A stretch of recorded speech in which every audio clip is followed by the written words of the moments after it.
في شهر مايو 2026 برج الدلو بيحتار ما بين أخطر اختيارين. حد قديم بيرجع لطاقتك يا برج الدلو برسالة أو بمكالمة غير متوقعة. بعد ما بتفتكر إنك أنت خلاص تخطيت ونسيت والموضوع مات، بترجع لنقطة البداية للصفر تاني وبتبدأ تفكر فيه بعين الجدية، وبيرجع يصحي مشاعر كانت ماتت. اما الاختيار التاني فهو حد جديد بتبقى مش عارف تعمل ايه. برج الدلو بيتجنن فيه شهر مايو وبيبقى مش عارف فعلا موقف لا تحسد عليه، بتبقى فعلا مش عارف تعمل ايه يا برج الدلو في شهر مايو 2026. طيب، لو حسيت في كلامي بحاجة لمست قلبك خليك معانا للآخر حتى لو انت مش برج الدلو. يلا بينا نشوف طاقتك ايه يا حبيبي يا اللي بتسمعني.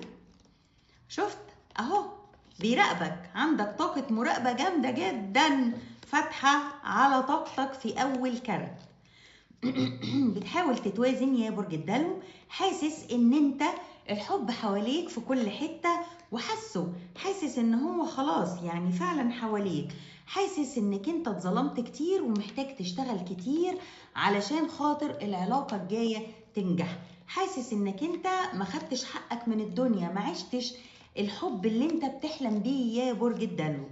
حبيبك يا برج الدلو بيفكر في ترسيم فعلا، وفعلا بيراقبك، يعني بيتأكد ان هو بيأكد لك القراءة ان هو بيراقبك. حبيبك شكله طالع من طاقة علاقة بعد مشكلة كبيرة حصلت فيها، يعني زي ما تقول حبيبك القديم ده حاول يجرب بره معرفش يلاقي حد في جمال ولا في حلاوة برج الدلو. طبعا برج الدلو ده جميل، وبيقول برج الدلو ده بتاعي انا مش هتنازل عنه، انا لازم امشي العلاقة دي تاني. فعلا العلاقة دي كانت ماتت وكنت موتها تماما، لكن بترجع تفتحها تاني من أول وجديد، ونار بتقيد في دماغك يا برج الدلو لما بتعرف حبيبك ده عمل ايه في غيابك، لما بتعرف قد ايه هو اللي عمله واللي حصل. بتحس كده كأنك بتتفرج على فيلم، على شريط سينما قدامك وانت مش فاهم ايه اللي بيحصل.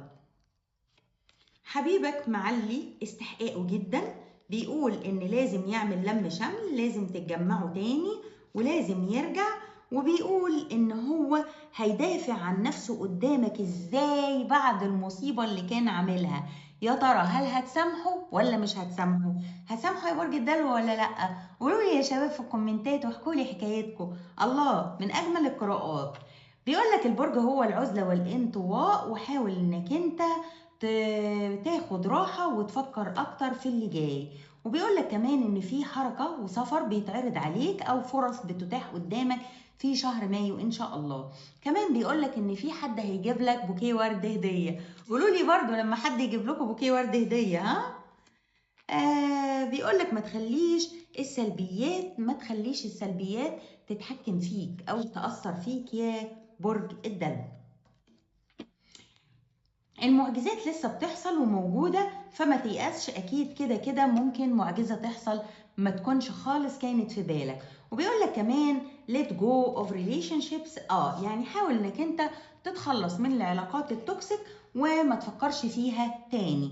وبيقول لك كمان ان ده الديتوكس تايم، ان انت محتاج فترة دايت، فترة ديتوكس كده، تعمل ديتوكس لنفسك، تحاول انك انت تدلع نفسك شوية يا برج الدلو. طيب، الشهر ده بتستمتع بأوقات جميلة جدا مع العائلة، وبيقول لك خلي الموبايل في ايدك علشان في مكالمة مهمة جاية لك الشهر ده. في إعادة تواصل بيحصل تاني، وفي حب و strong affection بيحصل الشهر ده، وفي مشاعر وأحاسيس حلوة جدا رومانسية بتعيشها الشهر ده يا برج الدلو. كمان بيقولك إنك أنت بتمر دلوقتي بمرحلة ارتقاء، يعني مرحلة development كده بتعملها لنفسك أو لروحك، بتحس كده إنك أنت بقيت أحسن، بقيت بتعرف أكتر، بتحس نضج، يعني مرحلة نضج. لما تبدأ تشوف فراشات اعرف إن حلمك بدأ يتحقق. ناخد رسائل من حبيبك ونشوف بيقولك إيه يا برج الدلو. بيقولك إحنا الاتنين كنا صغيرين لما حصل كده، وبيقول لك أنا بدأت أفهم طبيعة العلاقة اللي ما بيننا، وبيقول لك إنه بيخبي حقيقته عنك، وبيقول لك كمان إن الوقت ما كانش مناسب ليكوا، وبيقول لك أنا كنت عارف كويس قوي أنا بعمل إيه في الوقت ده، وبيقول لك يا برج الدلو أنا بحبك حب غير مشروط. الله. طيب مكملين يا شباب مع برج الدلو. شوف انت بتحلم خلاص انك انت ترتاح ويحصل ترسيم او تتجمعوا على خير، يا رب يسعدكم يا حبايب قلبي. ان شاء الله بيحصل لان انت حد جميل وقلبك كله حب يا برج الدلو. اتظلمت كتير، عشت مراحل كبيرة جدا عاطفية قاسية، يعني عشت مراحل من القسوة كتير. الدنيا ما كانتش عادلة معاك، الدنيا كانت ظلماك جامد يا برج الدلو. في يعني عندك بداية جديدة جميلة جدا، وفي حب كبير جدا في طاقتك، وفي اختيارات بتتعرض عليك لدرجة انك انت بتبقى خلاص مش عارف تختار ايه ولا ايه. على الصعيد العملي او على الصعيد العاطفي. طيب اختيارين يا برج الدلو ولازم تختار ما بينهم. حبيبك لو انت هيعمل اي حاجة علشان خاطرك، حتى ممكن تلاقيه بيبكي قدامك علشان خاطر بس ترضى انك انت ترجع له، بيحاول ان هو يسيطر على نفسه. في طاقة حب كبيرة جدا، فعلا حب غير مشروط في طاقته، وعايز يجيلك دلوقتي قبل كمان شوية. ليه؟ لانه بيحس بالسعادة جنبك، بيحس بالشغف، بيحس بالحب. كل الكروت بتتكلم وبتقول قد ايه برج الدلو برج جميل، وفعلا فعلا تستاهل يا برج الدلو كل حاجة حلوة وجميلة. تستاهل انك انت فعلا تعيش الحب اللي انت كان نفسك تعيشه من زمان. انت خلاص يعني زهقت وبقيت نفسك فعلا تعيش الحياة اللي انت نفسك فيها. طيب نشوف 3 أسئلة لمواليد برج الدلو ونشوف إجابتهم سوا. يلا بينا. هل لو انتوا منفصلين هل في رجوع لآخر شهر 6/2026 ولا لأ؟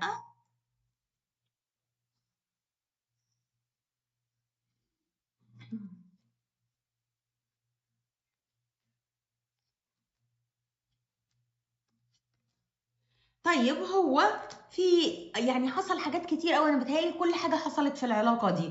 حصل انتظار وحصل شغف وحصل سفر وحصل عياط وخناق، وحصل تدخل افراد تانية في العلاقه عشان يصلحوا ما بينكم. مش هيحصل رجوع غير لو طرف تالت اتدخل زي والدك او والدتك او حد طرف تالت من العيله. يعني إذا كانت دي علاقة رسمية. لو هي علاقة مش رسمية ممكن يكون حد ذو خبرة قريب منكم هو اللي بيرجعكم لبعض تاني، لأن في عند كبير جدا في العلاقة دي. طيب لو أنت سنجل أو شايف نفسك سنجل، هل بيظهر حد جديد قبل آخر يونيو 2026 ولا لأ؟ انت محتاج تقعد في عزلة مع نفسك دلوقتي يا برج الدلو، وانت كده كده اوريدي في اختيارات حواليك، فانت من كتر الاختيارات ممكن تقرر. في كتير قوي فيكو هيقرر الحرية وانه يفضل لوحده. طيب اسأل اي سؤال وحطه في تحطه في عقلك وبالك، ويكون اجابته او لا. نشوف اجابته سوا. ايوه ان شاء الله. وبتحتفل بالحاجه اللي انت حطيت عليها نيتك يا برج الدلو. شكرا حبايب قلبي برج الدلو، نورتوني.